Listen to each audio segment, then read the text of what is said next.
Force be with you. Isso aí, entramos no ar. Boa noite a todos e a todas. A gente está começando aqui. Estou vendo aqui que tem já algumas pessoas entrando aí. É um prazer grande a gente começar esse webinar da ABED hoje aqui. Eu estou aqui com meus 3 amigos e colegas aqui.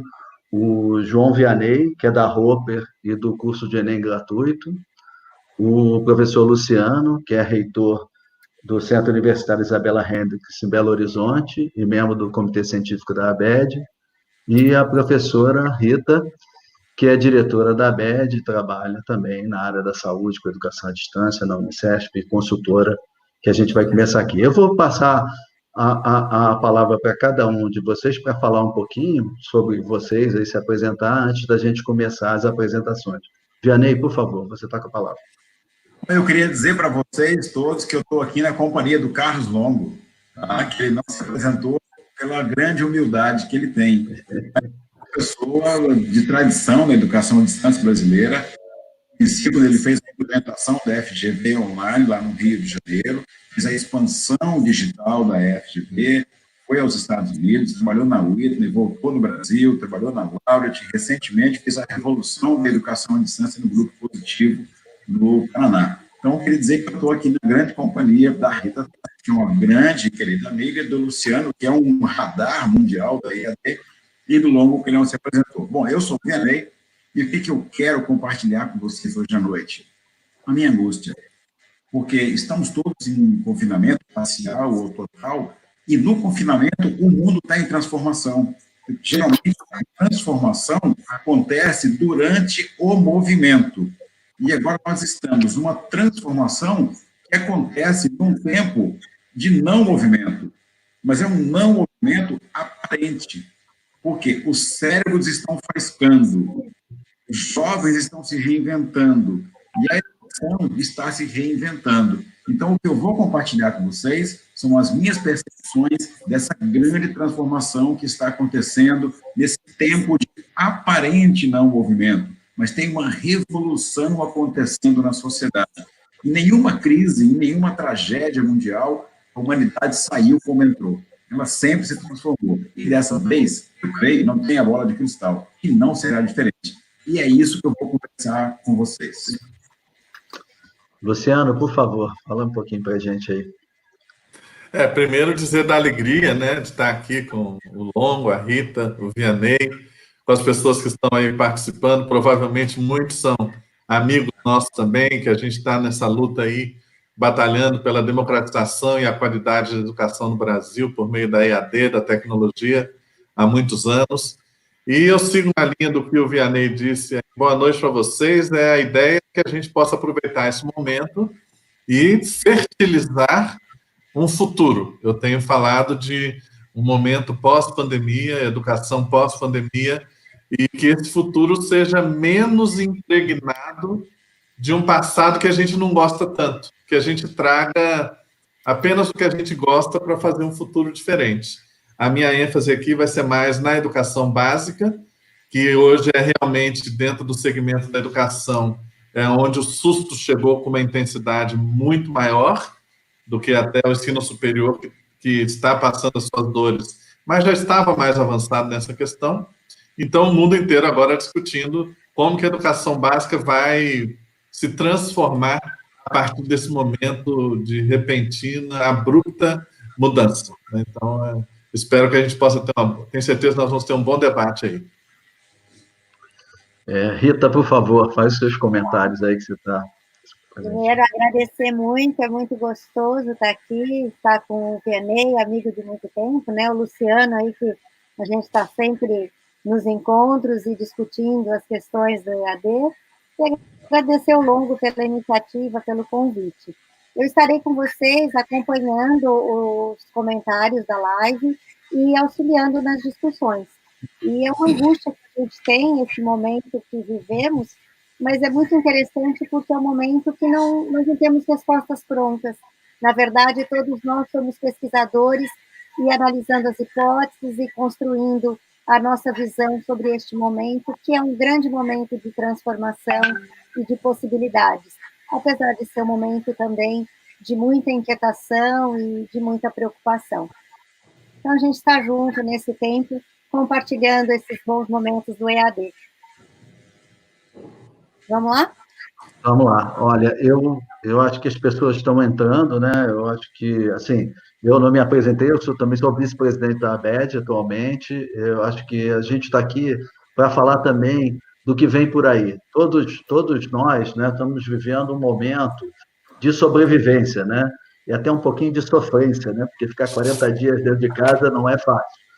Te prepara, que vem mais. E vem mais, né? Mas eu acho que a gente não pode deixar de ter perspectiva do futuro, porque a humanidade é muito resiliente, esse é um problema grave, mas não é o primeiro nem será o último, né? E agora está na hora da gente começar a olhar para frente.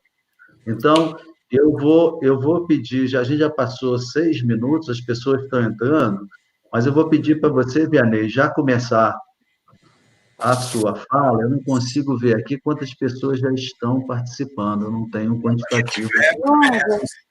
Deixa eu só agradecer o professor Nitro, presidente da ABED, está aqui conosco. Eu também, como diretora da ABED, fico muito feliz de estar com ele e de a ABED estar contribuindo também com esse momento. Obrigada, professor Nitro, e cumprimentar todos que estão chegando de várias regiões do nosso país.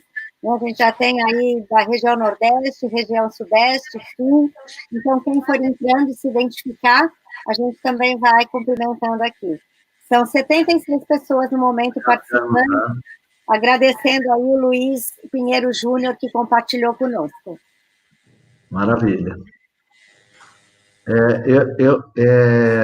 Eu acho que, Vianney, você podia ir já dando a introdução e dando assim, explorando aí uns 3 minutinhos mais. Vamos começar às 7h10, que dá mais tempo das pessoas irem entrando, mas eu já vou passando a palavra para vocês, você já vai dando mas eu queria, na verdade, conversar com você, com o Luciano e com a Rita, sobre uma coisa que você e o Luciano comentaram muito, né? O Luciano comentou que nós estamos tendo uma incidência muito forte de busca de soluções na educação básica, no ensino superior, com menos grau de tensão, mas não é diferente. Por quê? Hoje à tarde eu estava trabalhando com uma pessoa de Londrina, bem um conceito de crise. Nós tivemos um acidente, um incidente global que nos levou, cada país no seu tempo, a um choque, que foi a paralisação das escolas. Fechou as escolas, a nossa obrigação, enquanto educador, é levar o conhecimento para as novas gerações, para que elas nos superem no futuro. Mas nós temos que levar a elas o que a humanidade nos legou, né? Para que elas possam ter o legado e seguir avançando. A única engenharia possível nesse momento é a engenharia da educação online, da aprendizagem online, o uso das estratégias, tecnologias da educação à distância, ou do nome que se quiser adotar, de ensino conectado, ensino remoto, mas o fato é que você só tinha um caminho para fazer essa alternativa. Em outros momentos da humanidade, nós tivemos as pestes, o que nós estamos vivendo é um tempo de peste, a gente não usa o nome, mas é uma peste, né?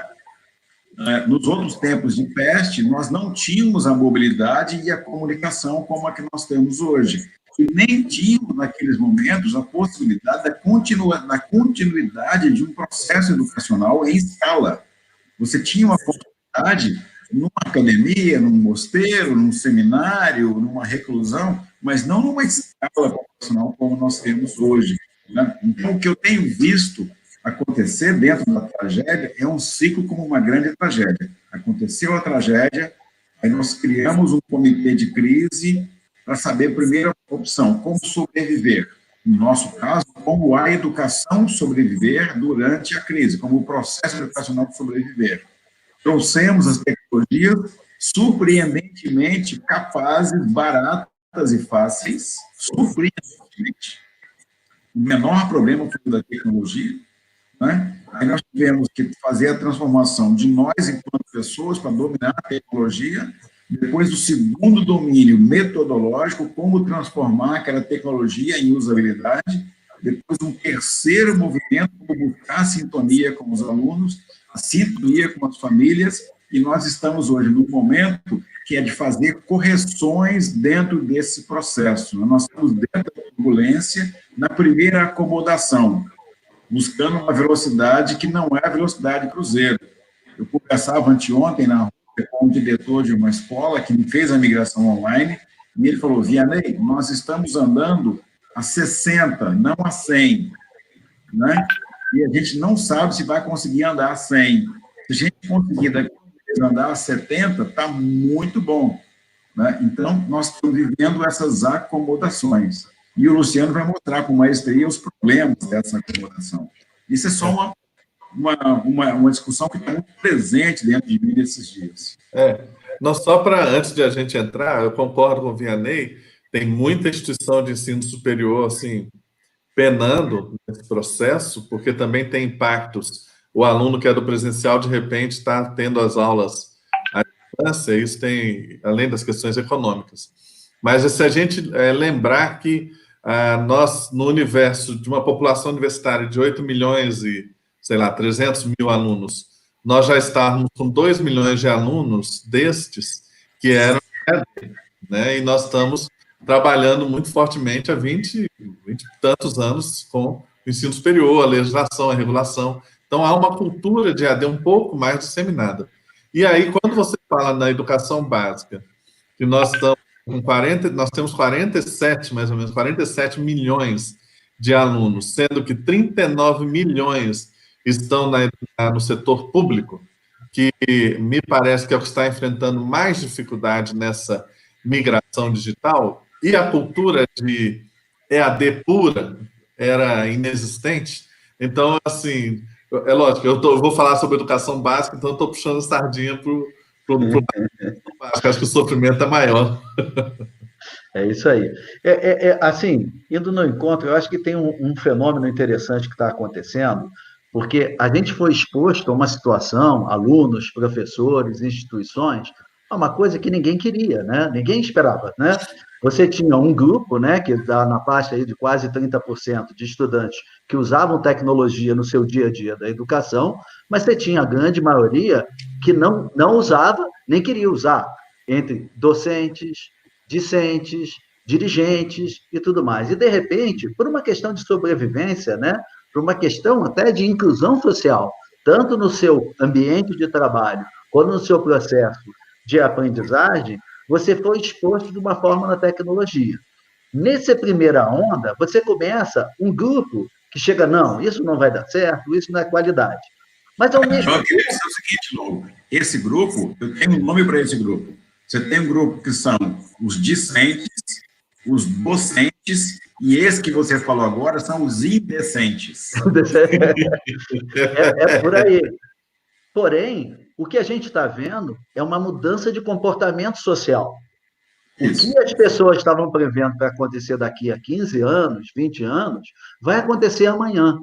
E eu acho que muito do que a gente vai estar falando hoje é fazer com que o nosso público, a comunidade da ABED, aqueles que estejam aqui com a gente ao vivo, e depois comece a refletir sobre isso e começar a pensar de como eu não vou ser indecente ou resistente, mas como eu uso isso no benefício da educação, da aprendizagem e do progresso da humanidade, porque nós vamos viver num novo normal. Eu acho que a gente já tem um quórum suficiente, já passaram 15 minutos.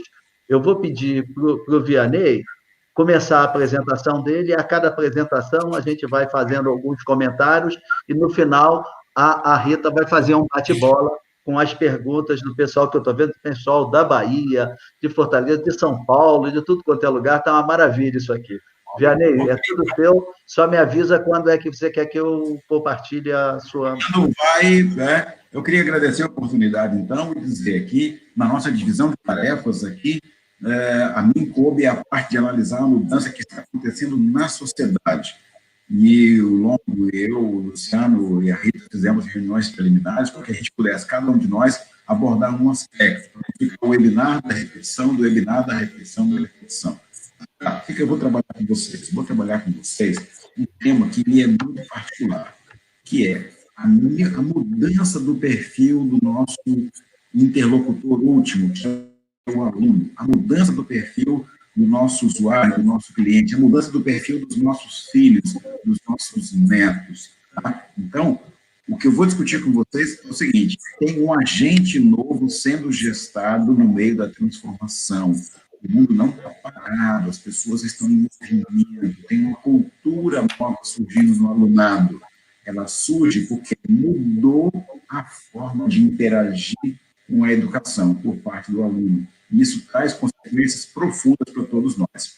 O nome é Educação pós-Covid-19, como atender os alunos no estilo Apps Learning. Vamos lá? Longo, vai? Ó, então, isso aqui é como atender os alunos Apps Learning. Esse é o nosso desafio, que nós temos que buscar a interação com esse novo agente, esse novo ente. Há 25 anos atrás, nós buscávamos o perfil do aluno do EAD, que ele tinha que ter um perfil de autoaprendizagem. Depois descobrimos que não precisava, que ele desenvolvia essas capacidades. Depois nós tivemos os vários ciclos, né? E agora a próxima onda é um aluno que a gente ainda não conhece, que ele já chegou e ele já está fazendo cobranças. Os professores me relatam que ele já tem cobranças nesse estilo alunado. Vamos avançar então logo para a gente poder chegar lá. Vai. Todos nós, professores, todos nós, alunos, todos nós, diretores de escolas, universidades, sistemas de ensino, qualquer um de nós já assistiu pelo menos 10 vezes o Ilha das Flores. Não estou mentindo, se eu olhar aqui para o sorriso do Longo, da Rita, no centro, todos nós já vimos mais de 10 vezes o Ilha das Flores. Se o Longo der um vai aqui, tá? O que caracterizava o Ilha das Flores? Tá? O que caracterizava era aquela chamada, né? Pode ir, Longo, vai aí. Essa chamada, né? Quem éramos nós, os seres humanos, naquela locução, naquela narrativa fantástica do Ilha das Flores? O ser humano se caracterizava por ter o telencéfalo altamente desenvolvido e o polegar opositor.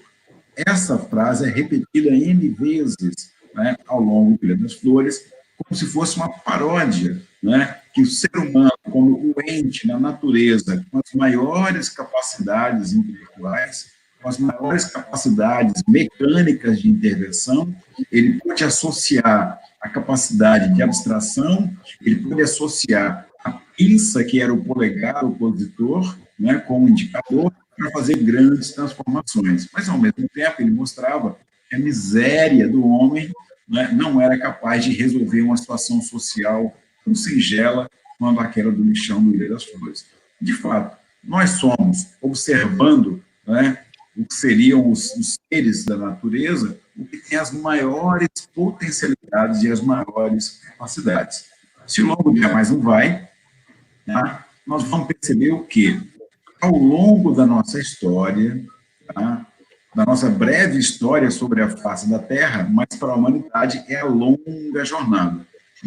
A longa estrada da vida da humanidade, nós fomos passando por vários estágios, né? Desenvolvemos a oralidade, desenvolvemos a escrita, e agora estamos em meio à linguagem da comunicação digital, e a nossa pinça, né, o nosso polegar opositor e o nosso indicador, eles foram a chave do desenvolvimento das ferramentas, da tecnologia, da operatividade. Porque o nosso telencéfalo, ele pode conceber, mas a operação, a primeira operação da vida, que foi a operação mecânica das ferramentas, estratégia e a operação, ela veio através da nossa pinça. E o que a pinça tem a ver com a educação?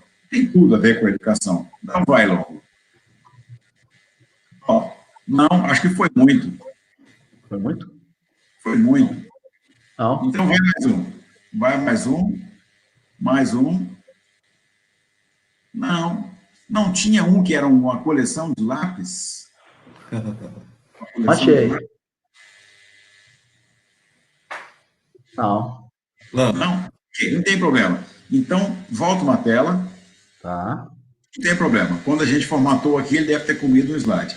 Eu tinha colocado uma ilustração, que era uma ilustração mostrando a nossa pinça. Como que a nossa pinça, ela foi o nosso elemento-chave na educação.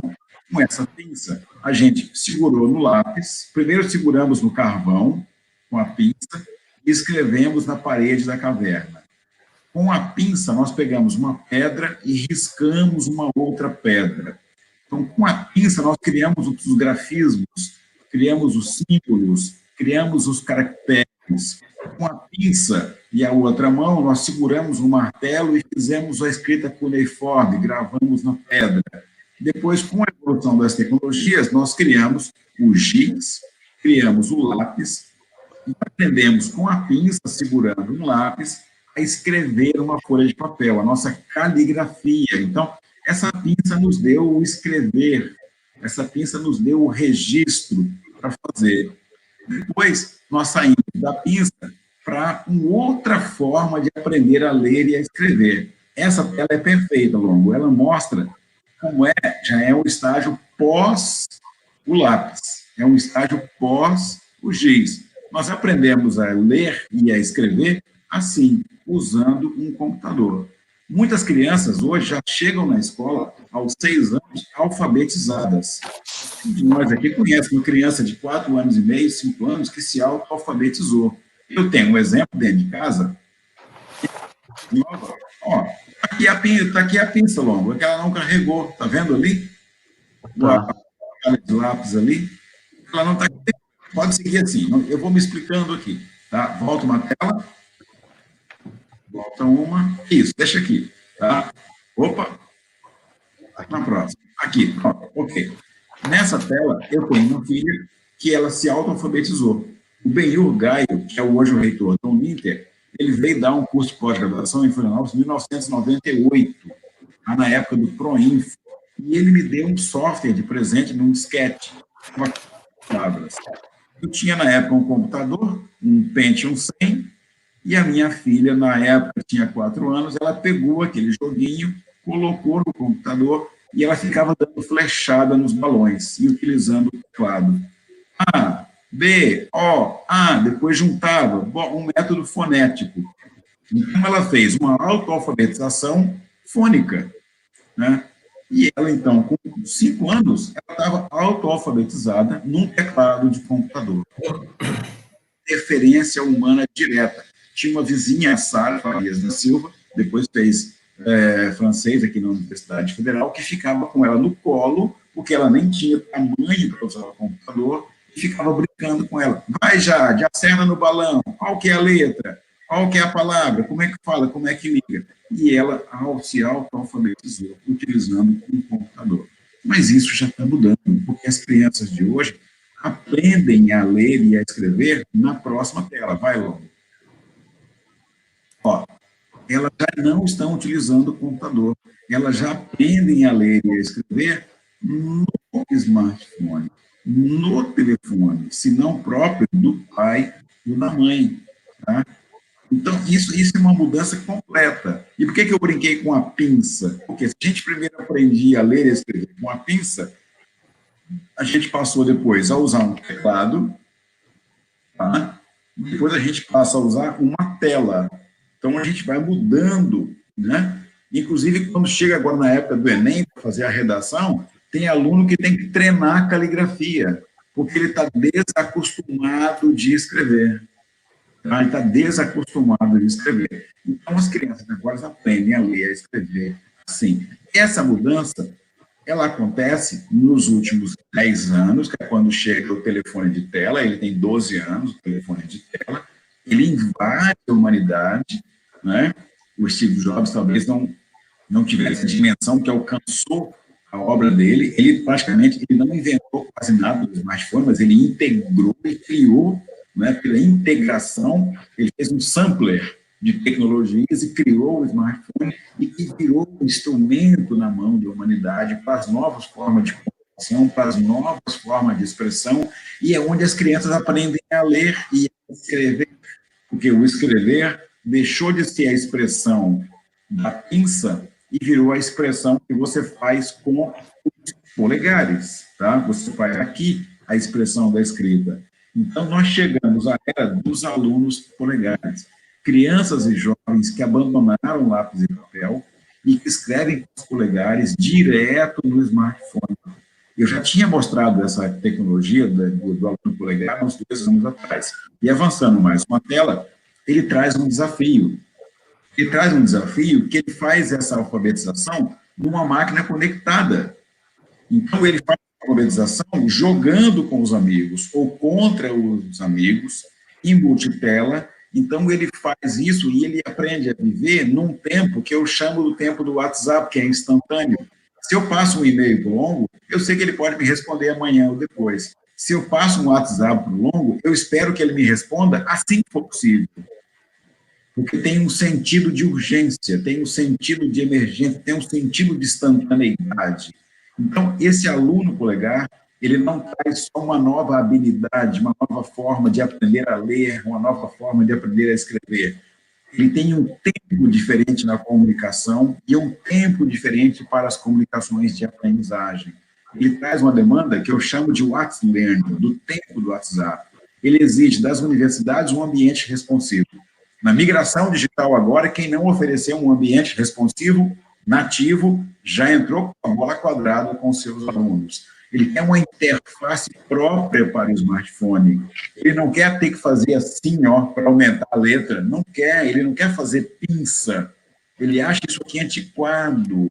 Já tem que aparecer para ele num formato compatível com a leitura, com a usabilidade. O máximo que ele quer fazer é uma rolagem.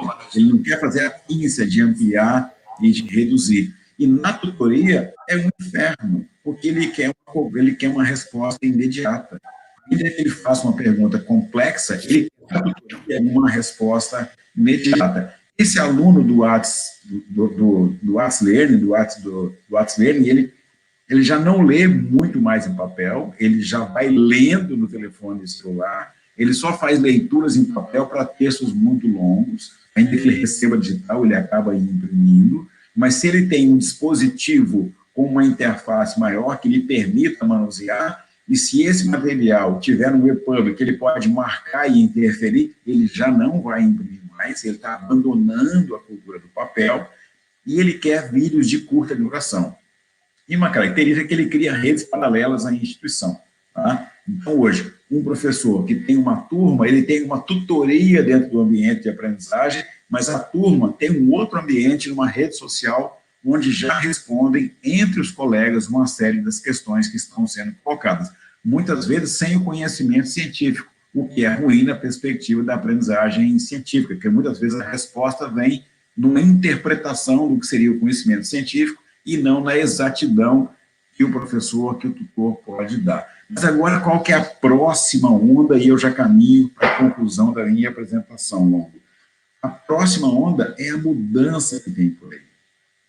Além dessa lógica temporal do estilo WhatsApp Learning, que é o tempo do WhatsApp, tá? O novo uso do corpo humano na comunicação, tá? O meu novo uso é aqui o meu novo uso não é mais aqui, tá?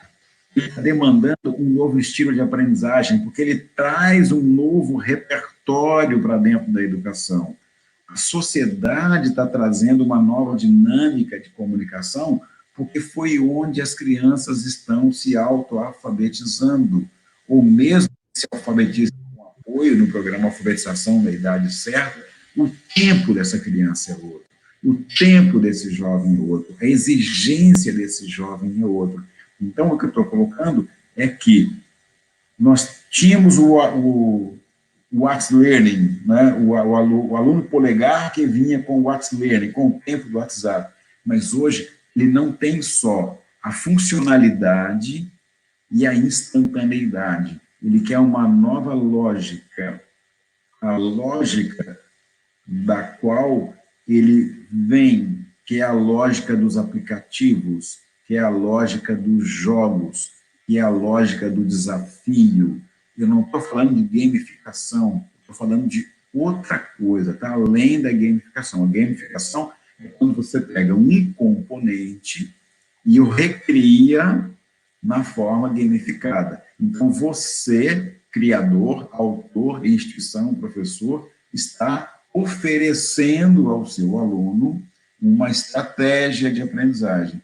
Estou dizendo que é um movimento contrário, um movimento que vem da sociedade em direção a nós, professores, em direção a nós, organizadores de conteúdo, em direção a nós, instituições.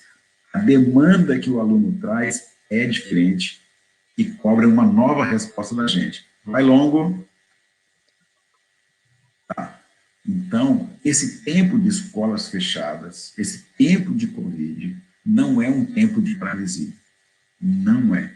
Tá? Os jovens do mundo inteiro não estão parados. Eles estão em comunicação constante. Eles estão em uso intensivo das novas tecnologias. Tá? O alunado que está reclamando da migração, a migração, quando ela foi mal feita, ela gera reclamação. Mas a maioria não está reclamando. Pela Roper, eu acompanho universidades do Brasil inteiro. Nós temos cases de sucesso com alunos fazendo declaração de amor aos professores. Eu vejo em Goiânia, não, e Anhanguera, professores de 70 anos, dando aula para turma de 60 alunos, com frequência de 95%, que nem tinha no presencial. E acaba a aula, os alunos aplaudem. Ela dá uma aula conectada de 1h20, e os alunos aplaudem o professor, e fazem um vídeo com todos os alunos, e põem na internet, e amam aqueles professores. Ao mesmo tempo, tem instituições que não conseguiram encaixar uma migração, e estão com processo de aluno, com briga de redução de mensalidade. Mas o que eu tenho visto é muito mais um encantamento na migração do que um desencantamento. Mas junto com o encantamento vem a transformação, vem a exigência no final do processo. Essa exigência eu estou chamando de um App Students, que ele vem com o tempo do WhatsApp, mas com a exigência da lógica do aplicativo, da lógica dos jogos. Tá? O que ele vai exigir, o que está em gestação, o que está vindo. Assim, né? Esse App Students, ele exige uma educação como se fosse um Apps Learning Style. Tá? O que ele quer? Ele quer o conteúdo fracionado em microunidades, como se fosse uma fase. Tá? Cada unidade, ela tem que ter uma série de requisitos. Ela tem que ter um requisito texto para uma leitura de reflexão e entendimento de um conceito. Ele tem que ter uma unidade vídeo para uma aplicação, para uma demonstração. Ele tem que ter um quiz, que é para faiscar o cérebro. Será que eu aprendi mesmo? Tem que ter um simulado com mais profundidade. E, sendo possível, se a economia permitir, né, um game de aplicação daquele componente. E ele quer isso sucessivas vezes. Tá? E os alunos só avançam vencendo a etapa anterior. Tá? Parece uma gamificação, mas é uma exigência que vem da sociedade. Não somos nós induzindo mais. E os professores, nós professores, temos que nos reinventar. Tá? Temos que nos reinventar para dar conta. E nós temos que buscar, então, a partir dos desafios do mundo, a recriação dos desafios de aprendizagem como se fossem jogos digitais para motivação, não é mais a velha indução da gamification. Que acabou, eu acho difícil encontrar um exemplo de sucesso de gamificação, tá? Mas os exemplos em rede, agora, dos alunos jogando contra eles, disputando entre eles, eu tenho visto isso de maneira fantástica. Agora mesmo, na migração, eu tenho colégios, em função do curso Enem gratuito, eu também tenho uma interação muito grande com colégios, tá? É muito forte com a rede estadual do Maranhão, que eles saíram na frente de todo mundo. Tá? Agora eu tenho contato também com a rede da Bahia, eu tenho contato com várias redes de educação e com colégios também. Então, os colégios têm colocado o seguinte: o professor lança um desafio de metade de aula e os alunos competem entre si no tempo de resolução do desafio e na qualidade de resolução daquele desafio. E para não virar uma competição quase que nociva, eles estão tendo que criar grupos e colocar uma tarefa de maior complexidade, que não se resolve em 1 minuto ou em 40 segundos. Porque se eu passo um desafio de uma conta, um aluno, um alto potencial, resolve em 40 segundos. Mas se eu associo àquela conta uma aplicação interdisciplinar, eu já levo o tempo de resolução para 3, 4 minutos. E se eu coloco em grupo, eu crio um envolvimento grande. É isso que eu estou dizendo. Não é que você tem que programar um game, é a estratégia de aprendizagem que modifica. A lógica de gestão de ter alunos em rede. Ainda que eles voltem para a escola, eles estarão em rede, tá? Na própria escola, e estarão em rede após o horário escolar. Então, o que eu imagino, o meu desejo, é que no Brasil nós estudamos muito pouco. O nosso aluno de educação de Fundamental 1, Fundamental 2, de ensino médio, ele estuda 3 horas e meia por dia. Ah, não, mas tem período integral na escola bilíngue? Tem, para uma elite, que não é 1% da população. A maioria da população estuda 3 horas e meia por dia. Eu quero que ele passe a estudar 4 horas e meia por dia, que passe a estudar 5 horas por dia. Um aluno americano estuda 6 horas por dia, 4 na escola e mais 2 em casa, com estratégia de aprendizagem online. Eu conversava ontem com a Kátia Ramos, que era do Singularidades, era do Ayrton Senna, ela hoje mora na Flórida, tem uma filha de 10 anos. E eu falei, Kátia, como é que foi a migração digital? Ela falou, foi no dia seguinte que fechou. Eu falei, como? Ela falou, não, cada aluno no colégio tenha no seu armário o seu tablet, ele trouxe para casa, e os professores fazem as mesmas atividades em rede com os alunos. Isso que eu quero para o nosso aluno, é isso que eu quero para a nossa transformação. Eu quero que a gente saia com uma educação mais exigente, e a gente vai ter um aluno acostumado a esse ambiente digital, com essa lógica, e o nosso desafio é de nós mesmos, professores, tá? Fazer a recriação das nossas estratégias, que não serão mais caras, serão mais difíceis no começo, para transformar. Avançando, então, mais uma tela longa. Tá? Então, eu queria agradecer, né? E eu coloquei a minha foto, que é exatamente a foto. Eu estou atrás daquela foto, né? Eu estou segurando o meu neto, né? Que é exatamente um WEPS Student, tá? Nessa foto, ele tinha 1 ano e meio, agora ele já tem 3, e ele já utiliza de maneira magistral um telefone de tela, ele já seleciona o que ele quer assistir, ele já seleciona o que ele quer fazer, e eu não tenho dúvida que aos 4 anos e meio, aos 5 anos, ele estava autoalfabetizado, como nós temos N exemplos de crianças no Brasil inteiro. Então, essa era a minha participação, cumprindo aí os meus 22, 23 minutos. Então, eu queria compartilhar com vocês essa mudança que eu estou vendo acontecer, ela está nascendo, ela passa na minha frente toda hora. Beijo. Muito bom. Beijo. Muito bom. Obrigada, Vianney, muito bom. Eu vou pedir licença para ter 2 momentos de fala. O primeiro, para pedir desculpas aí aos participantes, até que a gente conseguisse estabilizar o som, e acho que depois, no final da fala, tudo transcorreu de forma mais adequada. Queria compartilhar a presença de muitos representantes de todo o país, inclusive temos aí participantes da Flórida, dos Estados Unidos, e dizer aí a presença marcante de Jucuruçu, a Bahia presente, né, como a Cleonice falou, e o professor Lito sinalizou, né? Muitas pessoas participaram e partilharam da ideia do professor Vianney, né, cumprimentando aí a AgroNews do Brasil, cumprimentando a abordagem, a Rosana Amaro, e, coincidentemente, a Jucineide hoje também conversou com a professora Miraci Polak sobre os aspectos que o professor Vianney nos trouxe. Então, como nós estamos assim, num cenário de construção, é bastante interessante essas convergências, o que nos apontam que é um caminho para refletirmos juntos, né? E o Carlos Henrique destaca a questão desses objetos diversificados de estudo. Porém, eu compartilho aí com os colegas uma questão que a Raíza de Jesus nos trouxe, que causa inquietação, né? Nesse cenário que o professor Vianney espera para o nosso país, como ficam os jovens que não têm acesso à internet e que não têm o celular, né? Como é que a gente vai superar esse desafio, que é o desafio também da inclusão digital? Então, deixo essa pergunta aí da Raíssa para a gente ou conversar agora ou voltarmos a falar dela no final. Tá bom? Vamos lá, outra etapa. Quer abrir seu microfone, Vianney? Você quer comentar? Respondo agora ou me calo para sempre? Não. Respondo agora. Essa pergunta, a resposta é muito simples.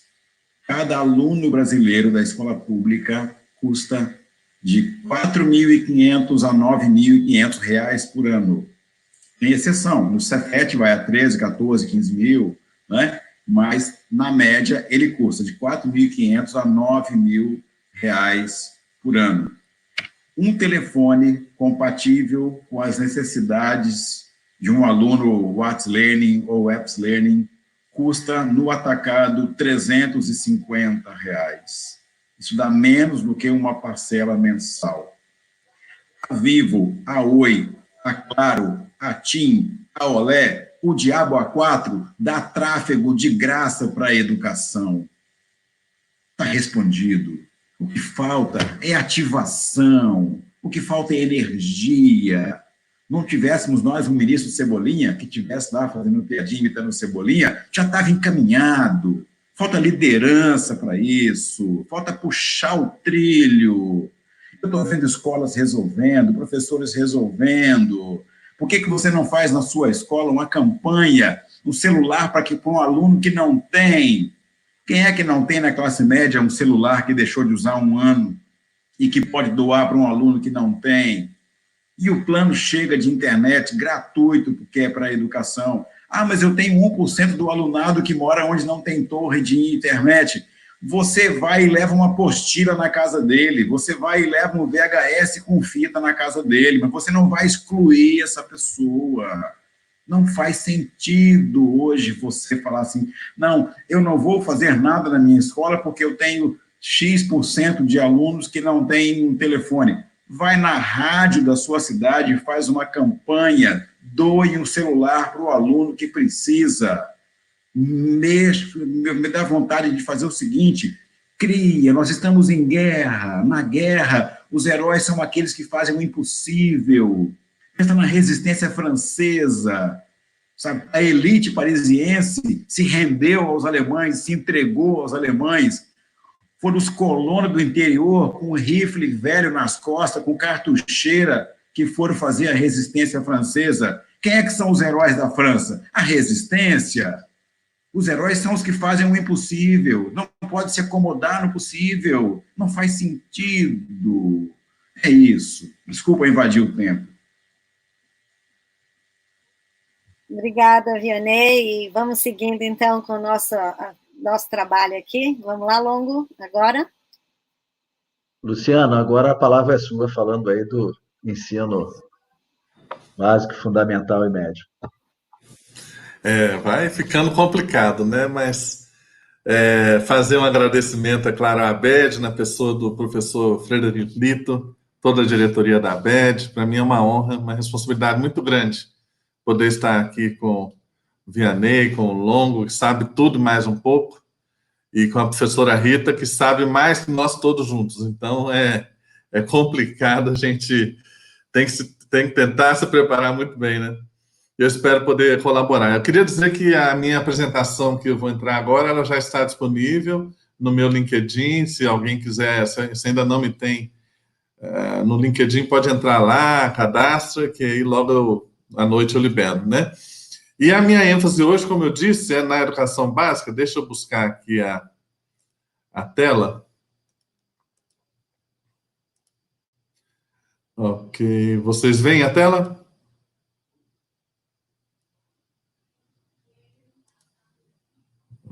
Isso. Nós estamos falando de gestão e planejamento de instituições de ensino na crise do Covid-19, né? Impulsos para a transformação no pós-pandemia.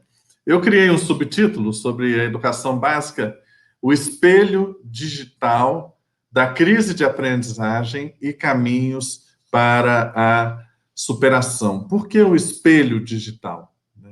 Você sabe que o espelho na antiguidade, na Idade Média, ele era um espelho que não era tão bom quanto os espelhos de atualmente, os espelhos da modernidade.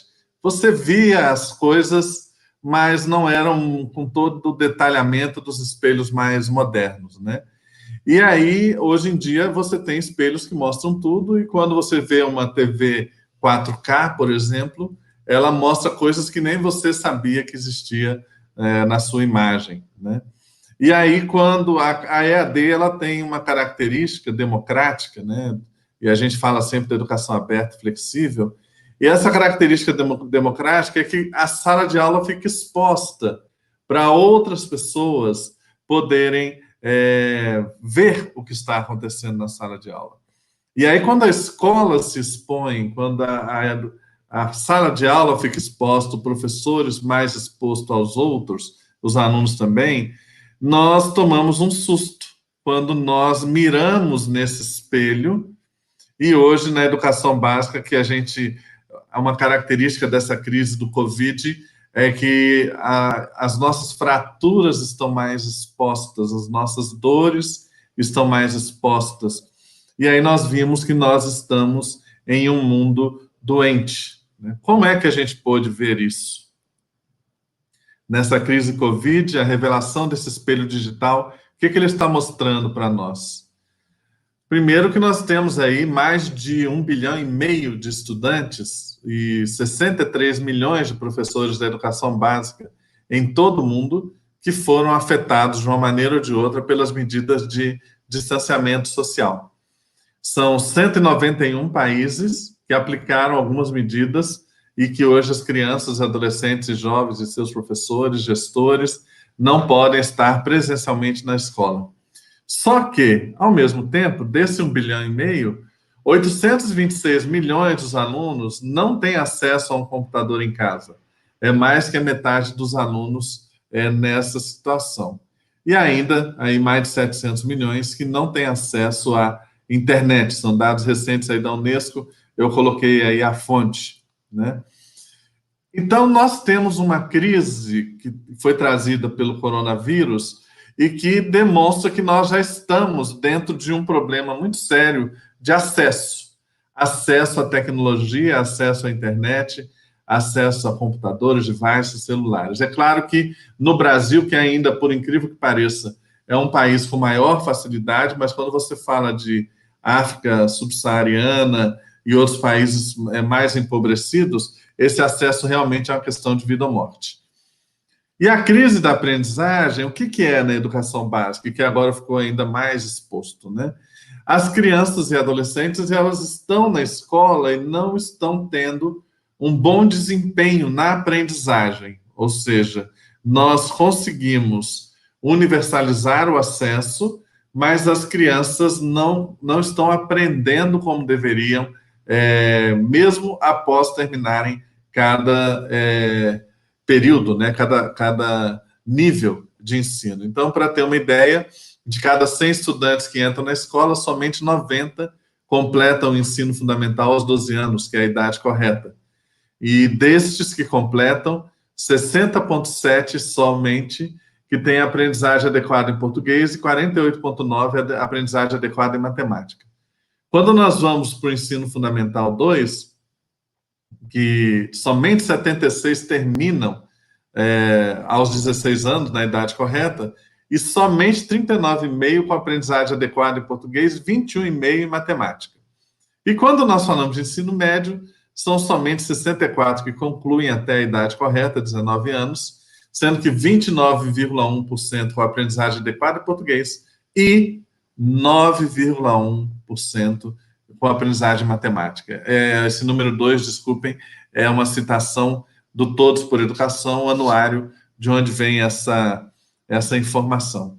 Ou seja, não só no Brasil, mas no mundo inteiro, nós estamos vivendo a chamada crise de aprendizagem. O Banco Mundial soltou o relatório de desenvolvimento humano 2018 com essa ênfase.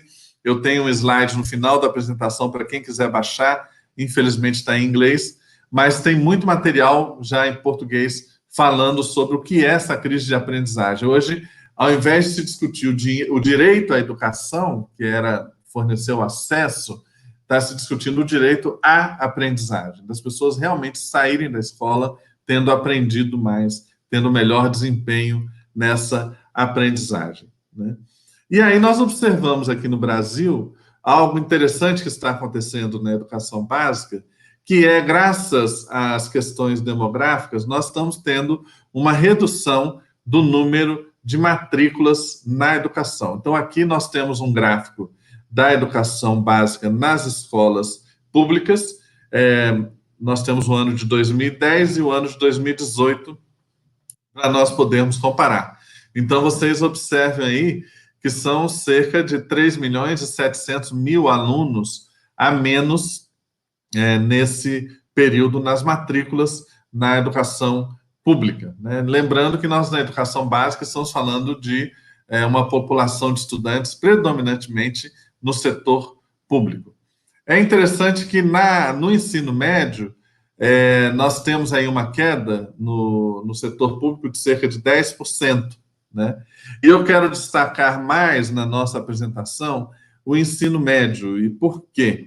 Porque esse momento de emergência que nós estamos, claro, desde o infantil, a educação infantil, até o ensino médio, o EJA, o ensino técnico profissionalizante, concomitante ou não, nós temos aí todo mundo migrou para o digital. Ontem saiu um parecer do Conselho Nacional de Educação orientando para que as secretarias estaduais e municipais possam regulamentar cada uma conforme o seu entendimento desse parecer, vai passar por homologação do MEC, mas dizendo, olha, sim, as atividades digitais do Fundamental 1 até o nível médio, EJA e ensino técnico e profissional, podem substituir as atividades presenciais sem necessidade de reposição desses dias de aula, desde que haja uma série de condições a serem cumpridas, inclusive uma análise diagnóstica ao final.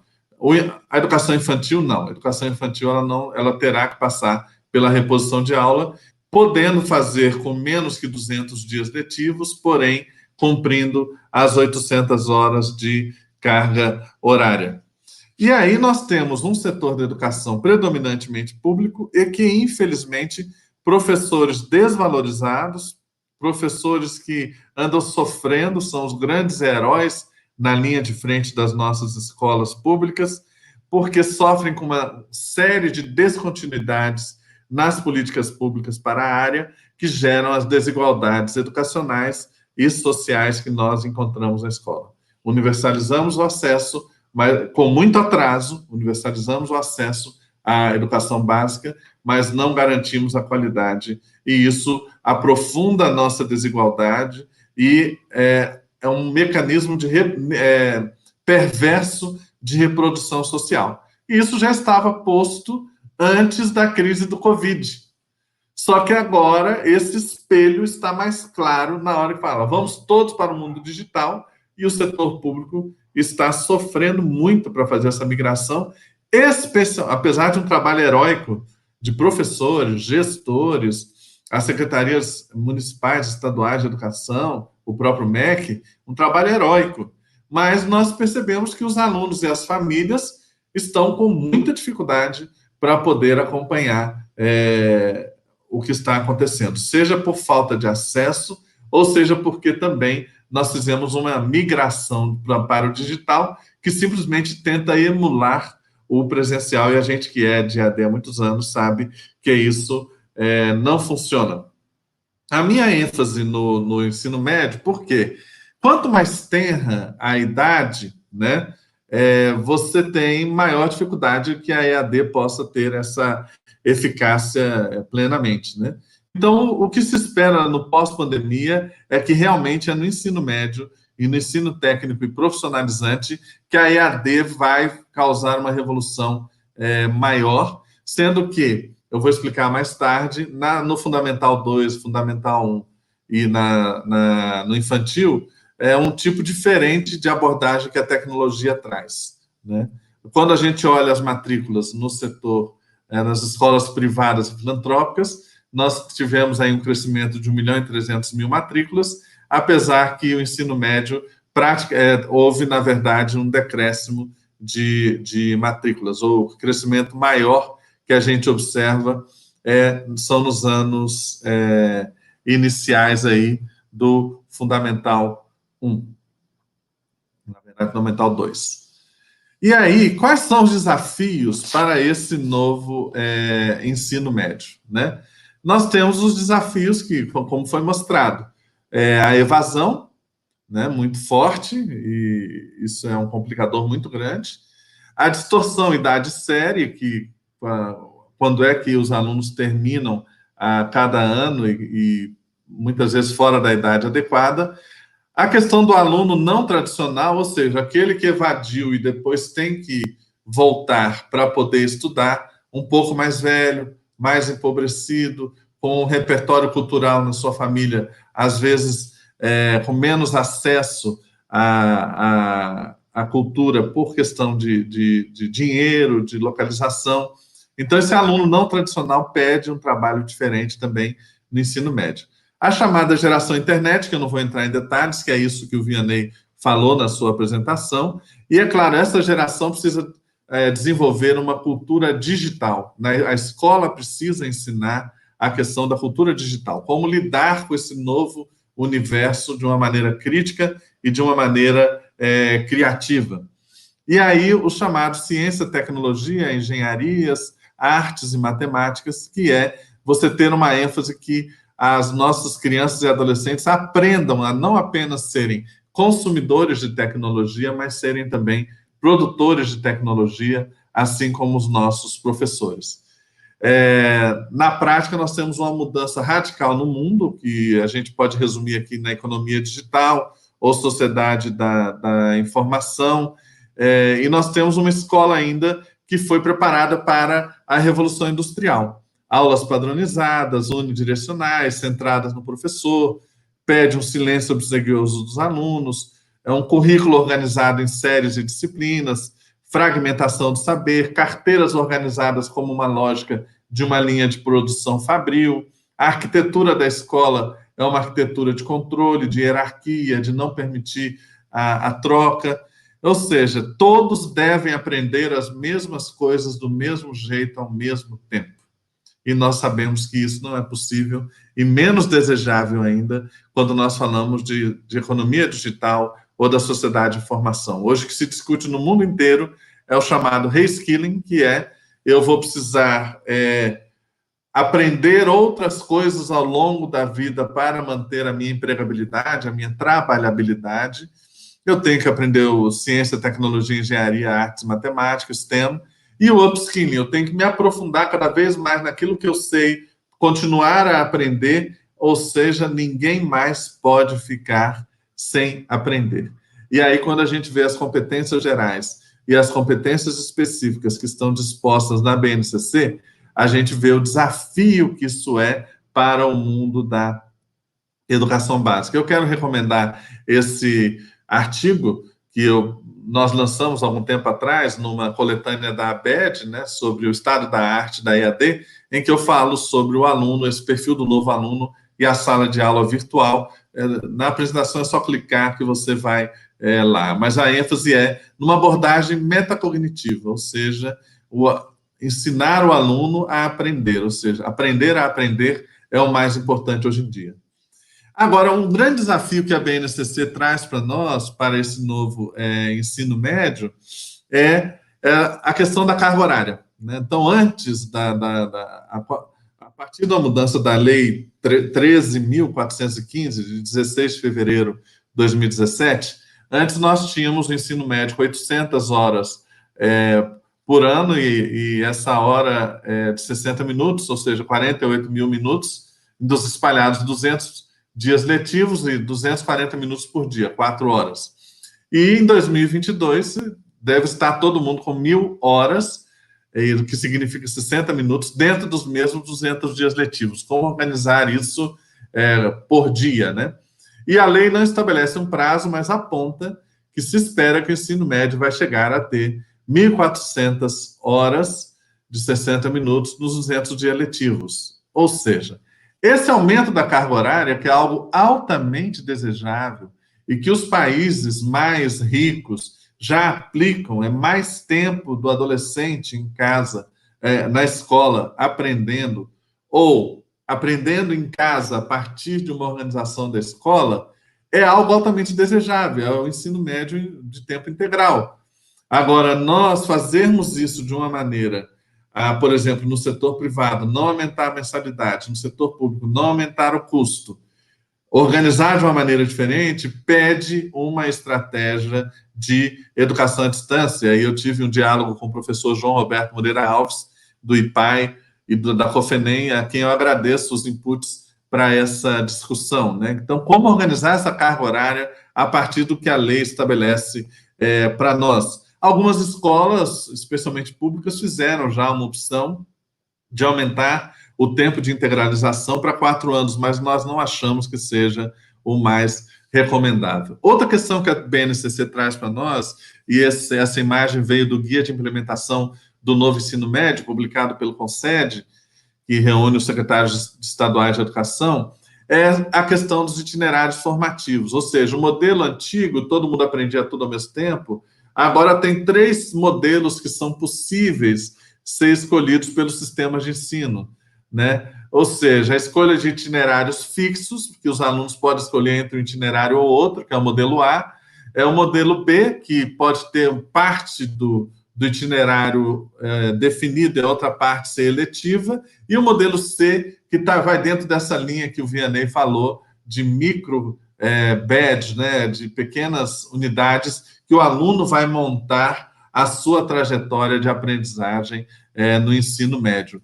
E a ênfase muito forte no maker, né, na lógica do técnico profissionalizante. Isso é importante para nosso país. Isso aqui, também, na minha opinião, não há como resolver essa flexibilização e essa personalização, a não ser que seja com também uma aplicação mais intensiva de tecnologia, mais intensiva de EAD, na relação com as instituições de ensino superior e em um trabalho em consórcio. Se cada escola quiser resolver o seu assunto, não vai dar conta dos itinerários com a riqueza que a BNCC permite nessa lógica dos itinerários formativos.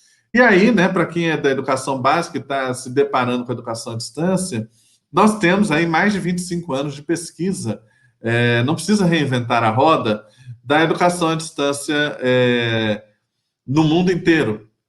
Né? Então, algumas questões. Lembrando, na educação superior, quando a gente falou da educação à distância, e ainda é hoje, é a questão de acesso. Nós temos uma população universitária muito pequena. A gente precisa aumentar o número de alunos. Acesso, de preferência, com qualidade. Prioritariamente com qualidade. Agora, na educação básica, o acesso já está posto. Então, agora a EAD, que eu estou chamando de transformação digital da educação, que vai além da EAD, ela vai na questão da qualidade. Como qualificar a oferta da educação à distância. E aí sempre o planejamento tem que levar em conta o que vai ser síncrono, o que vai ser assíncrono, o que será presencial, o que será online, ou impresso, ou em DVD, ou em VHS, como o Vianney disse, ou outros suportes, papel, não importa. E aí você tem esse contínuo que quando você é síncrono e presencial, nós estamos falando presencial, e tudo que vai no meio aí é o chamado blended learning, e até você ter a EAD pura, que é aquela que não prevê nada de presencial. Então, você precisa, como sistema de ensino, como escola, se localizar em cada quadrante aqui, em cada momento, por série, por ano, por perfil de aluno, por perfil de escola, para montar o seu planejamento. Existe uma forma de gestão para isso, para não ficar errando muito. E ainda, quais são os principais componentes definidores da qualidade da educação à distância, tanto na educação básica quanto na superior? São os serviços administrativos de infraestrutura, que têm que ser pensados, qual o suporte ao aluno, suporte técnico, suporte aos docentes, suporte aos técnicos administrativos, os serviços acadêmicos, como que eu vou desenhar o currículo, como que eu vou fazer o design do material didático responsivo, de acesso universal, o design do curso, as formas de entrega, de interação e mediação, e o planejamento institucional e desenvolvimento e execução dessas atividades. Eu indico aí uma publicação para quem quiser saber mais sobre esse assunto, também estamos à disposição.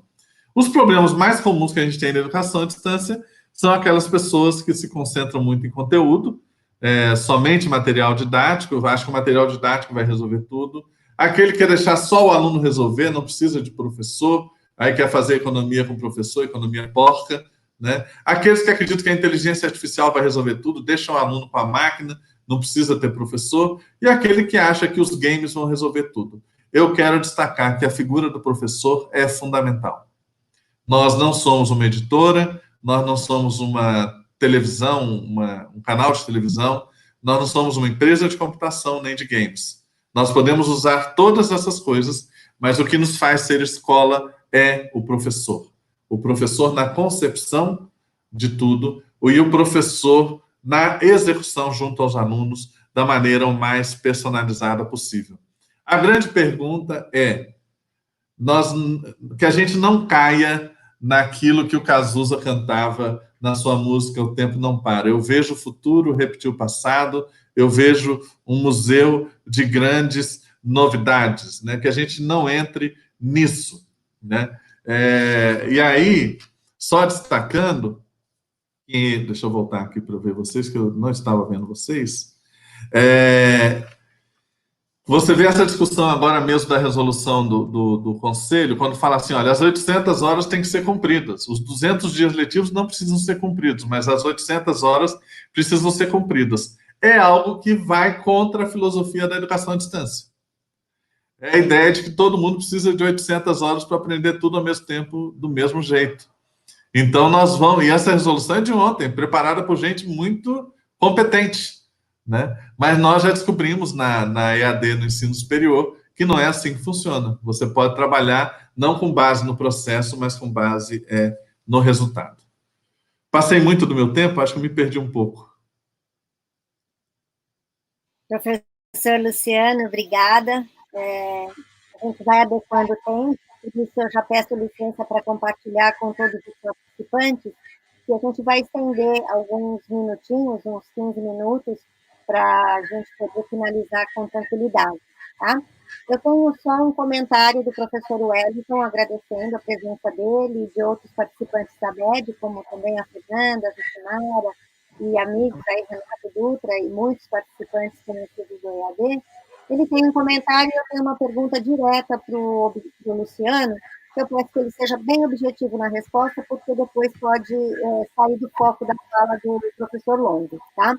O professor Wellington comenta que o CNE sugere aos estados e municípios que cada qual busque alternativas para minimizar essa necessidade de reposição dos dias letivos presencialmente em relação a esse período do Covid-19, mas que não são os dias letivos, mas a preocupação efetiva com a aprendizagem, né? Muitos comentaram sobre a questão da qualidade dos processos educativos no nosso chat. E a pergunta, Luciana, é do Ramon Maia. Ele coloca a questão em relação à queda do número de matrículas. Se esse número de matrículas na educação básica refere-se apenas a uma suposta diminuição da demanda por matrículas, ou se poderia ser em função de um número menor de oferta de vagas nas escolas. Se você puder dar um retorno objetivo para ele, para a gente poder passar para o Longo, eu agradeço imensamente. Tá. Essa queda no número de matrículas, ela tem a ver com o fator demográfico. Estão nascendo menos crianças, e aí nós temos menos matrículas. Isso é uma oportunidade, porque com menos matrículas, e a gente tendo, por exemplo, o mesmo recurso, se a gente conseguir manter o mesmo recurso para investimento, nós podemos dar uma qualificada ainda melhor naquilo que a gente oferta, mas é uma questão demográfica. Obrigada, Luciano. Longo, vamos lá? Vamos lá.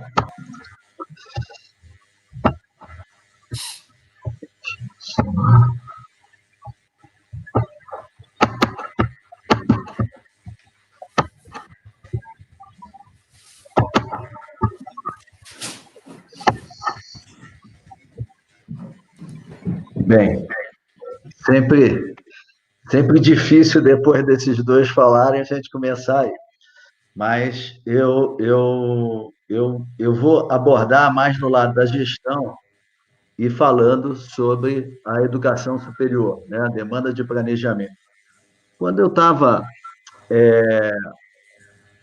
pesquisando um pouco sobre o que está acontecendo, num artigo, me veio essa cotação aí, que eu achei muito interessante, no século XVII, em 1665, quando a Universidade de Cambridge fechou por causa da praga, ou da peste, como o Vianney falou. Eu acho que é interessante que Isaac Newton decidiu trabalhar em casa e ele desenvolveu o cálculo e as leis do movimento. Então, isso só vem me passar um sentimento bom da resiliência da humanidade e que eu tenho certeza que quando a gente sair dessa crise, a gente vai sair melhor. Bem, falando sob o ponto de vista dessa gestão, focando no ensino superior, vamos pensar um pouquinho na realidade que a gente está vivendo hoje, né? A gente tem quase 1 milhão de estudantes em aulas remotas no mundo, né? A gente tem a grande maioria das instituições brasileiras de ensino superior com aulas remotas ou disciplina de EAD nos cursos presenciais. Obviamente, os grandes players, que têm praticamente todos os cursos presenciais no EAD, podem estar optando por isso. Os que não têm estão buscando ferramentas de vídeo e voz e o ambiente virtual de aprendizagem para completar. A gente tem uma questão internacional, porque o ano letivo no Hemisfério Norte começa agora em setembro. E Europa, Canadá e Estados Unidos já estão prevendo ter aproximadamente 80% menos de estudantes estrangeiros, podendo chegar até zero. Para vocês terem uma noção, as 50 maiores universidades americanas, 40% da receita dessas instituições vem dos estudantes estrangeiros. E essas grandes universidades americanas estão planejando fazer esses cursos online com parcerias lá que a gente vai falar um pouquinho mais na frente. O desemprego no Brasil, pós-Covid-19, deve passar de 11% para 18%, o que significa, né, mais ou menos 5 milhões de pessoas desempregadas no Brasil, além dos atuais. Isso daí vai ter um impacto colossal na educação superior brasileira, né? E lembrando, né, que 75% dos alunos matriculados na educação superior estão em instituições privadas de ensino, ou seja, tem que financiar seus próprios estudos, né? A gente também tem que olhar como é que é a distribuição da educação superior no Brasil, porque sempre quando a gente fala de educação superior, a gente pensa nos grandes players, mas a gente vê que com mais de 8 mil alunos, só existe 6% das instituições. E 12 dos maiores players da educação do Brasil têm 45% do market share das matrículas de educação superior. Então, muito do foco da minha fala é pensando nas instituições pequenas e nas médias regionais, que vão até 8 mil alunos, que representam 56% e 27%.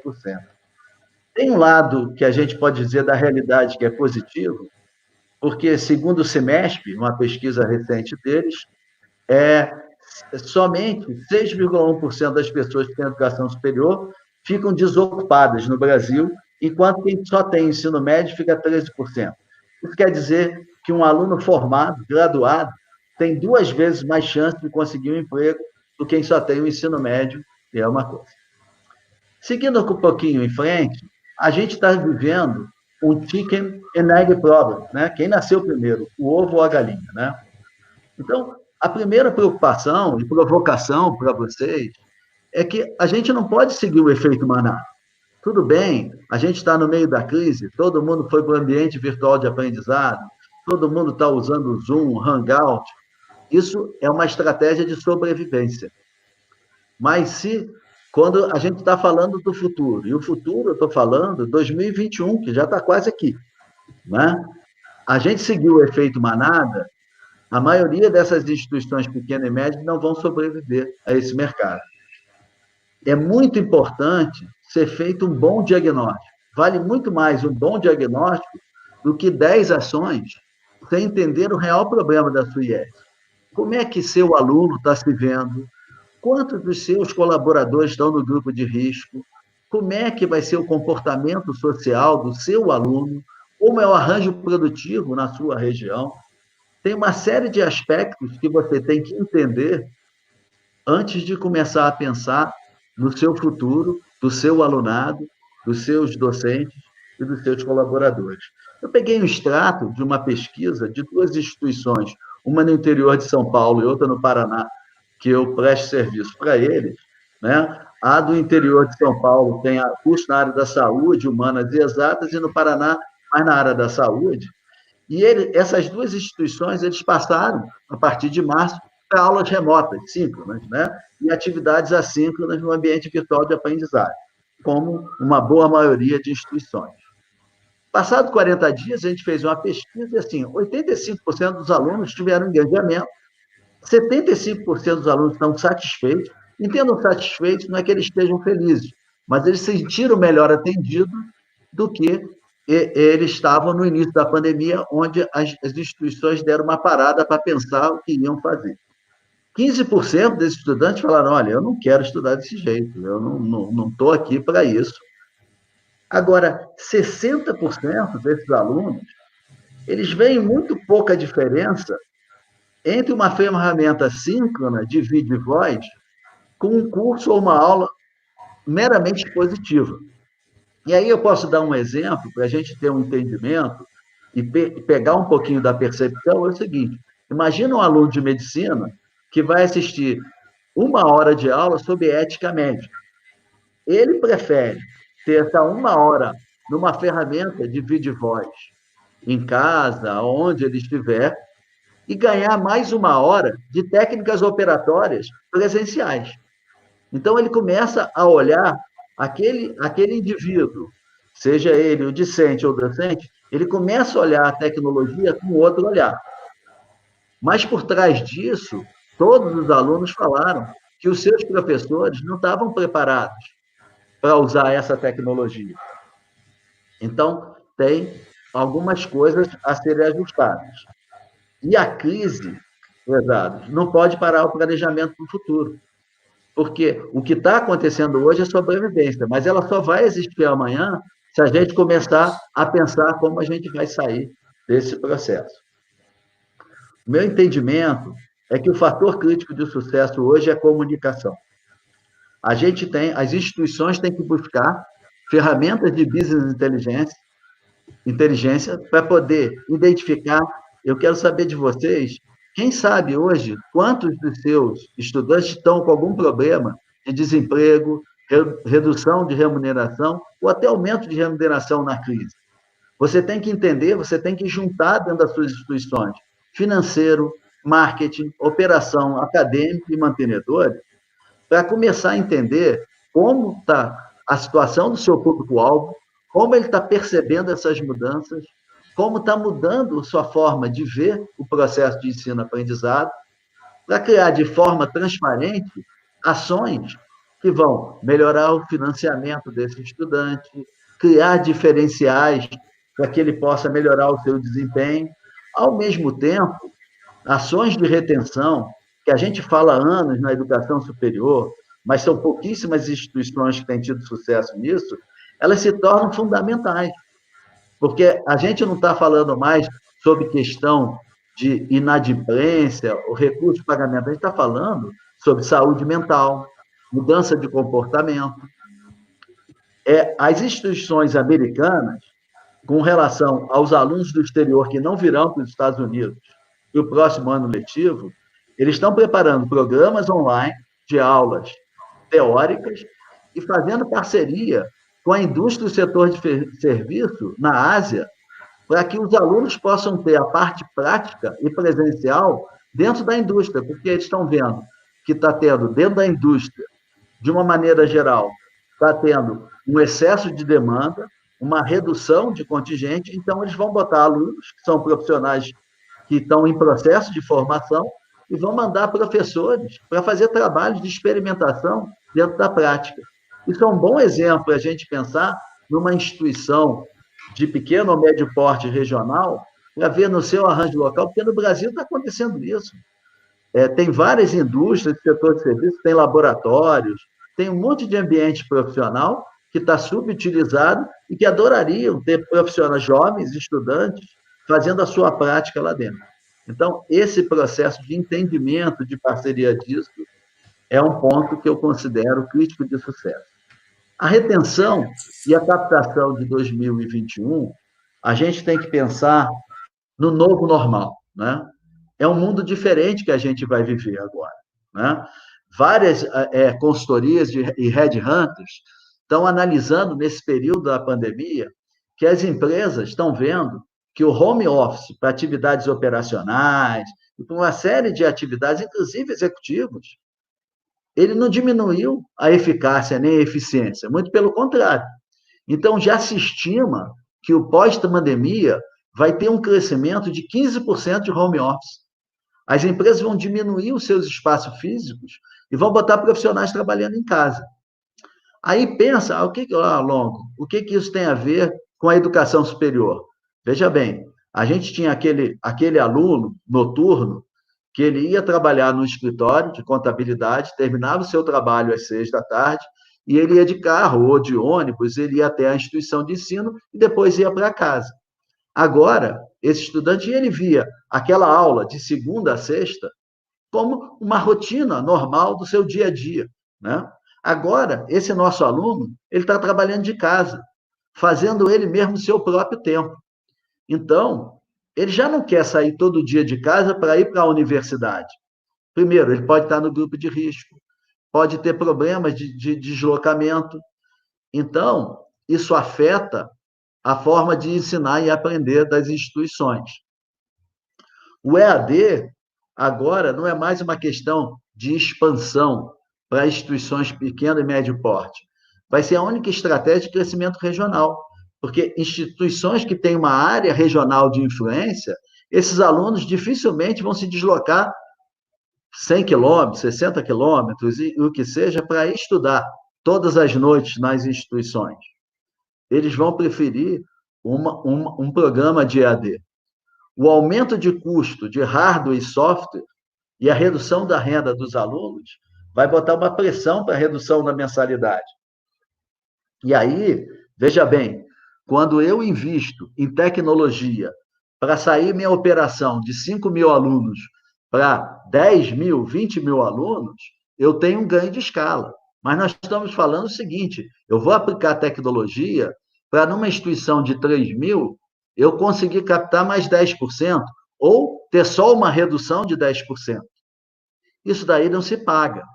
E aí começa a gente ter que pensar em termos de parceria, que é uma coisa que já acontece nos Estados Unidos e na Europa, e a gente no Brasil tem uma dificuldade muito grande de trabalhar em consórcio, fazer pool de instituições que vão contratar LMS, que vão fazer treinamento de docentes, que vão fazer infraestrutura, conteúdo, compartilhamento de conteúdo. Isso aí pode reduzir o custo das instituições, principalmente as pequenas e médias, em 50% até 60%.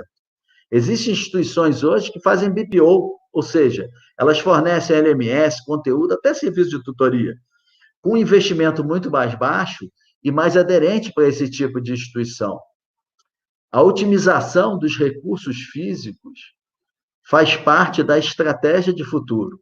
Se vocês veem essa foto aí de um colégio na China, os alunos estão confinados dentro da sala de aula numa caixa de acrílico.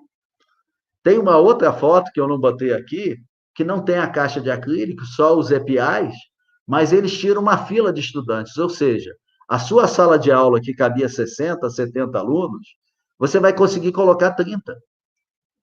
Então, você vai ter que otimizar recurso físico. Você vai ter que trabalhar a logística, a operação do seu dia a dia. E maximizar os recursos tecnológicos que são altos. Além do que, a gente tem que começar a pensar que, embora o nosso digníssimo ministro fale que o Enem está aí, está tudo certo, o Conselho Nacional de Educação, pela nota que ele soltou, né, a diretriz que ele soltou essa semana, ele diz que o calendário do ensino médio pode entrar no ano que vem.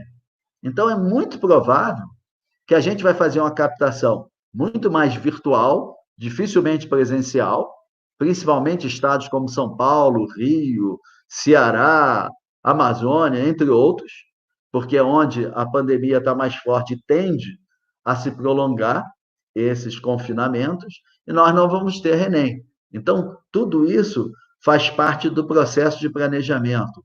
E eu não estou aqui para dar nenhuma lição, mas sim de chamar a atenção para vocês, porque tem que pensar nisso agora, né?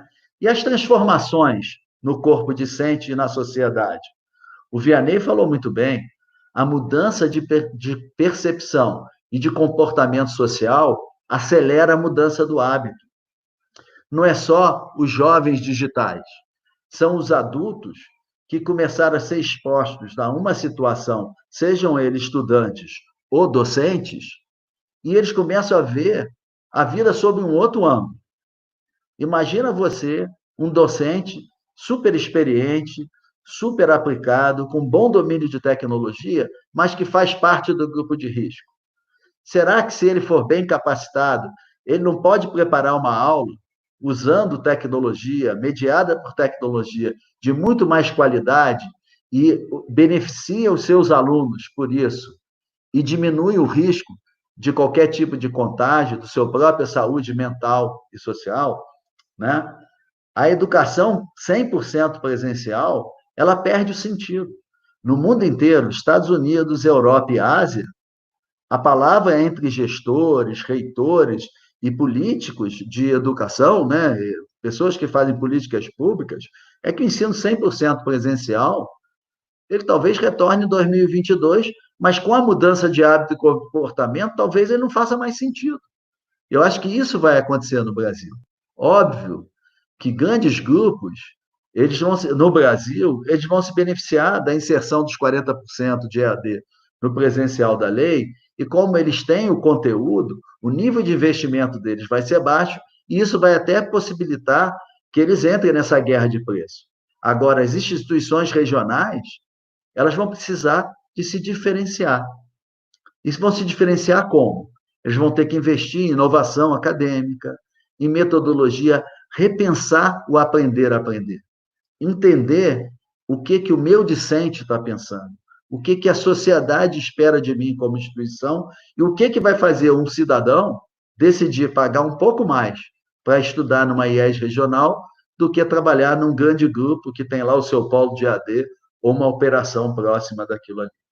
O ensino híbrido, que todos nós, e que estamos na área da educação à distância, e grandes instituições e consultorias, estão falando em 10, 15 anos, o ensino híbrido vai dominar a educação superior no Brasil, ele vai ser uma aceleração drástica.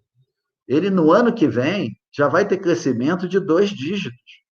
E talvez se transforme em 2022 na maior percentual de estudantes, talvez a gente tenha 35% de estudantes de EAD, 40% de estudantes híbridos e talvez 25% só de estudantes presenciais, com algum tipo de flexibilização, né? E o EAD, ele foi muito pouco atingido, né? Ele foi muito mais atingido pela questão econômica do que pela questão da pandemia, né? Pela doença. Então, com um crescimento exponencial, mas com uma mudança fundamental no papel do polo.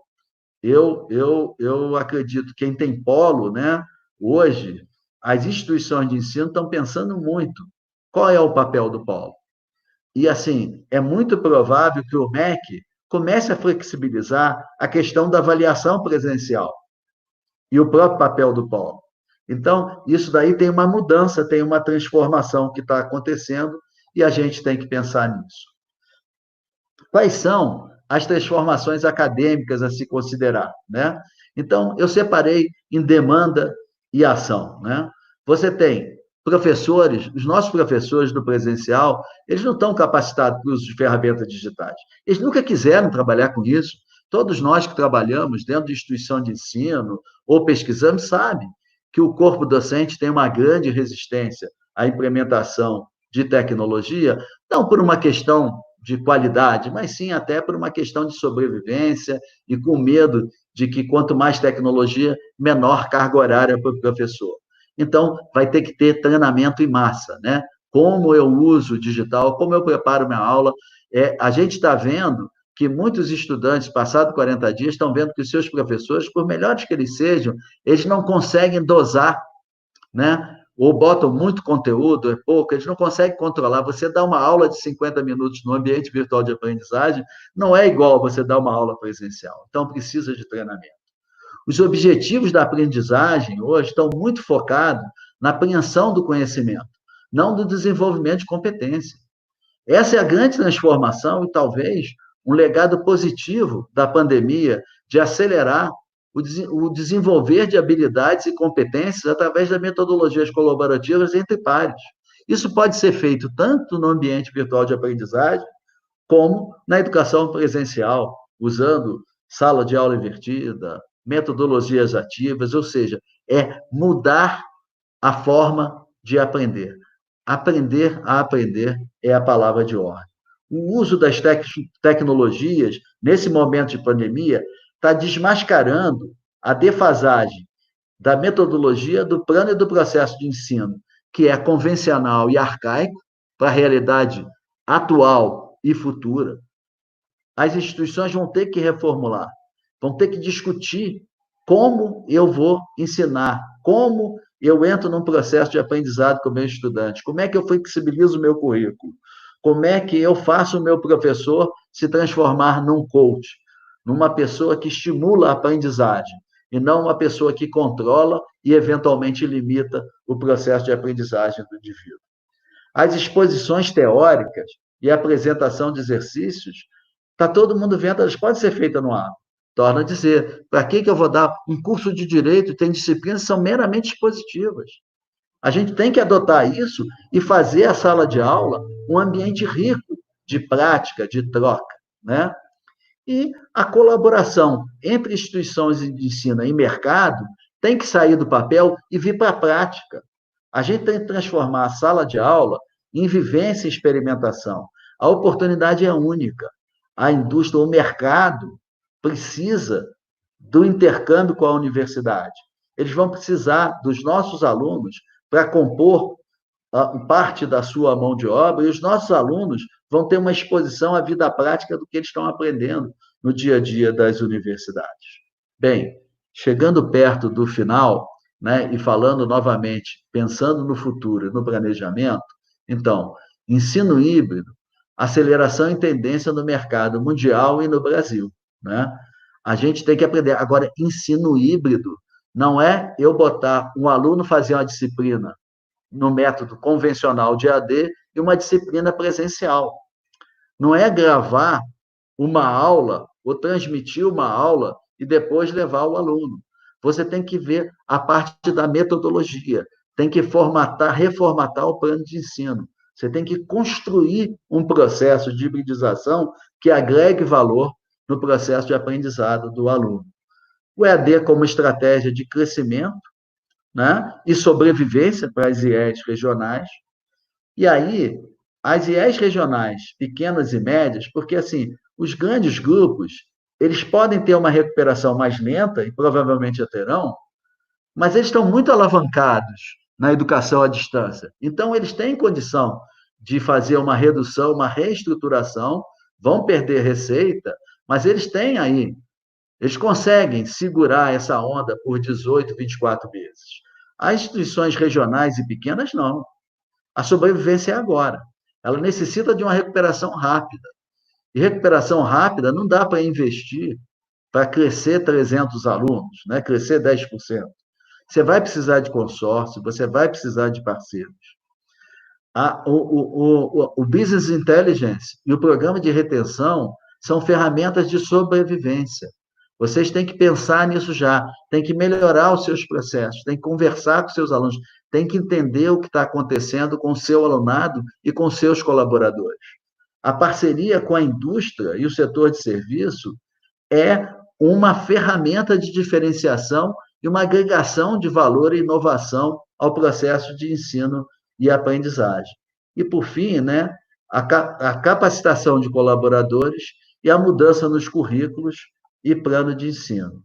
Eu vou fechando aqui a minha fala com o meu guru da gestão e lembrando para vocês o seguinte: planejamento não diz respeito a decisões futuras, mas a implicações futuras das decisões presentes. É hoje, é agora que você está definindo o seu futuro. E eu espero ter provocado vocês com essa minha apresentação. Obrigada, Longo. Nós temos aí mais, acho que 10 minutinhos, e eu queria agradecer a participação de todos e compartilhar que nós estamos vivendo um momento de muitas lives, né? E que a live é um espaço onde os profissionais compartilham o seu ponto de vista, as suas experiências e trazem inquietações. Eu acho que o tempo de esperar respostas prontas e a chave do sucesso já passou. Né? Nós estamos num momento onde cada qual, no seu contexto, na sua realidade, na sua experiência e na sua competência, vai, com humildade, lidar com as suas dificuldades e participar de todos esses movimentos de compartilhamento, de conhecimento, de experiências, para construir o seu caminho e a sua trajetória. Então, antes de eu finalizar, eu vou compartilhar aí com os colegas mais 2 minutinhos para o encerramento do Vianney e do Luciano. Acho que o Longo acabou já finalizando com uma reflexão bastante inquietante, né, do Peter Drucker, e depois eu faço o fechamento. Vamos lá, Vianney? O áudio, querido. Eu estou tão ligado que eu não percebi que eu estava com o microfone mudo aqui, que eu estou conectado aqui com o que estava vindo de você. Queria agradecer, benção Lito, benção a todo mundo, um abraço para todos. Desculpar da minha indignação em alguns momentos, se eu me excedi, queria me desculpar com vocês. Queria mandar uma coleção de abraços, professora Raquel, no Maranhão, professora Jurema Brito, na Bahia, professora Mauri, professor Herbert, em Sobral, no Ceará, professora Jucimara, em Belo Horizonte, o André, em Fortaleza, a Alice, em São Paulo, a Joyce, em Porto Alegre, em Goiânia, a professora Ariana Ramos, a professora Maíra Caiado. Só agradecer a paciência que vocês têm comigo, e eu que sou tão irritadíssimo, tão desobediente, mas é a angústia, né, de ver que dá para fazer e tem gente que não faz. Isso é que me agonia. A tecnologia nunca foi tão barata e tão eficaz. Os conteúdos estão de graça. É só querer. Basta querer. Não é? E como eu falei, os impossíveis é que entram para a história. Faça o impossível na sua cidade. Faça o impossível na sua escola. Atenda os seus alunos. Não é porque o governo ainda não autorizou a volta do calendário letivo. Atenda os seus alunos na busca do conhecimento. Traga para a aprendizagem. É isso, é só isso. Um abraço. Obrigada, querido. Luciano, um minutinho aí. Eu queria dizer que eu creio que essa live vai ficar gravada. Eu acho que a ABED tem que prestar esse serviço nesse momento. Quanto mais a gente puder distribuir informação boa, né? Às vezes nós estamos num período também de não tanta informação boa, né? Aqui, graças a Deus, ninguém está fazendo fake news. E nós temos um compromisso com a educação. E a educação básica, eu creio sinceramente que esse é o melhor momento para a gente tomar, desculpe eu usar a expressão, nós, como nação, tomarmos vergonha na cara, aproveitarmos esse momento, fortalecermos nossos professores, fortalecermos a escola, fortalecer os laços da escola com a comunidade, dar toda a tecnologia, toda a capacitação, toda a valorização possível, porque não há tragédia maior hoje no Brasil do que a educação, a saúde, a segurança, mas está tudo vinculado à educação. Então, eu gostaria de lembrar Darcy Ribeiro de que essa crise na educação, ela não é por um acaso, ela é um projeto. Né? Então, que a gente possa aproveitar esse momento e fazer uma revolução pelo bem comum na educação básica, na educação superior em geral. Obrigada, Luciano.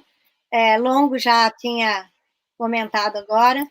Então, eu gostaria só de sinalizar, né, e compartilhar com vocês rapidamente que o professor Vianney descreveu o cenário, né, deste futuro, que o Longo sinaliza ser um futuro que está se definindo aqui e agora, né, por cada um de nós. E o professor Luciano nos aponta nesse cenário e na educação básica que o professor é um personagem muito importante na construção dessa história. E muitos compartilharam a questão da formação de professores, né? A Vânia Mussi falou sobre a necessidade de capacitação, o GGA Artes Espaciais também falou do professor se reeducar, de quanto é importante a gente se preparar, né? A Aline colocou essa volta à normalidade, inclusive entre aspas, porque certamente o nosso entendimento de normalidade não será exatamente como aquele que começou em meados do mês de março, né? Então, independentemente da gente pensar no conceito de capacitar, de treinar, de formar, há um conceito muito interessante que a Fabiana nos traz, que é em relação à formação docente, uma formação permanente, porque, vejam, o cenário está em movimento, nós vivemos na instabilidade, nós não temos mais como montar um curso para formar professor para o futuro. Nós estamos vivendo o momento e a educação é permanente, a formação é permanente desse profissional. E a Maria Helena trouxe um elemento muito importante que, no meu ponto de vista, nos ajuda nessa educação permanente, nessa formação docente permanente, que é termos humildade para entender tudo que nós estamos vivendo e para entender essa nova lógica dos nossos alunos. Uma lógica que não é melhor nem pior do que a nossa, mas é diferente. Talvez a gente ainda não saiba ensiná-los sobre a lógica que eles têm, mas talvez seja importante aprendermos sobre essa lógica para auxiliá-los a viver neste mundo em transição, formando pessoas que nos ajudem a tornar este mundo mais solidário, mais humano e mais feliz. Então, muito obrigada a todos, foi uma alegria enorme estar aqui e espero que cada um leve o que de útil e importante esta live nos trouxe. Sempre traz algo de bom. Beijo enorme, um abraço apertado para todos e para cada um que esteve conosco nesse momento. Beijo Beijão. Grande. Uma salva de palmas para os professores. Isso.